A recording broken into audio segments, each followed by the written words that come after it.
And as I began to learn about Coolidge, I don't know about all of you, but I certainly didn't know as much about Calvin Coolidge as I've come to know. And I didn't realize that there were so many parallels between the governor's leadership and his leadership. Quiet, constitutional, less taxes, right-sized government, more personal freedom, which is the kind of thing that the governor's done here in Florida, and to help drag us in. And it's paid off in some of the best income growth in the nation, as well as pulling a lot of people that were on government programs into self-sufficiency. So fabulous parallels between President Coolidge and our good governor.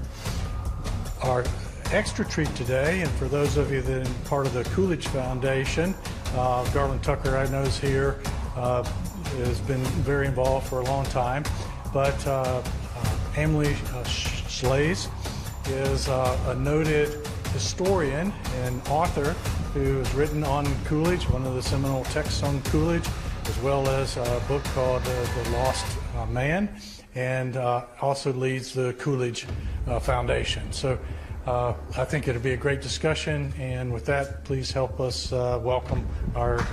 Well, thank you. Thanks so much. Thanks, JD. Well, thank you all for hosting this. This is really exciting. I think that I've had a lot of people say when we started going down the road of honoring Calvin Coolidge that they appreciated to be able to kind of set the record straight, because I think that he has not been treated appropriately in terms of historiography, and there's reasons for that. But I think the work of Amity and the Coolidge Foundation is doing a lot to show people that this was a guy that was a very admirable public servant. He was a very successful president.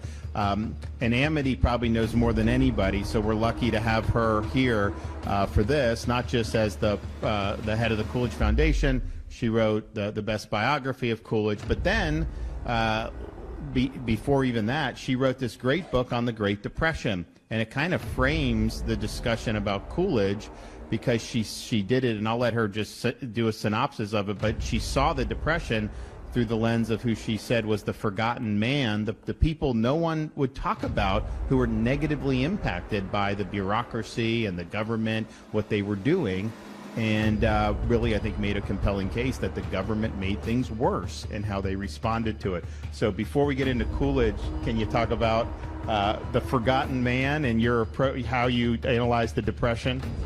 Well, I'm very honored. Thank you, Governor. Thank you, Mr. Webb. Thank you, Coolidge Foundation. Thank you, Alex Sanders. Well, it starts with Yale, Governor Ron.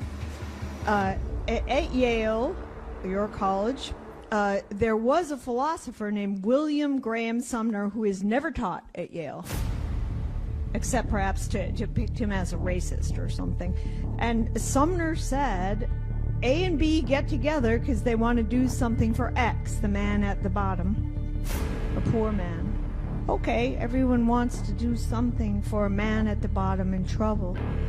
The trouble itself, though, is that they coerce C, some random man, into co-funding their perhaps good but perhaps dubious project for X. C is the forgotten man, the man who pays, the man who prays, the man who is not thought of. He's the taxpayer, the man who's dragged along in a project that might not be very good even for X. So Sumner set that up. Roosevelt, President Roosevelt, the great intervener, and I'm talking now about in the Depression, President Roosevelt, the one elected in 1932, Franklin, he said, I'm going to focus on, I'll call the man down there, the man at the bottom of the economic pyramid, X, he's the forgotten man. He turned his back on C. And all through the 30s, they debated, oh, does Roosevelt have the right forgotten man? Because people were well familiar at that time with Sumner.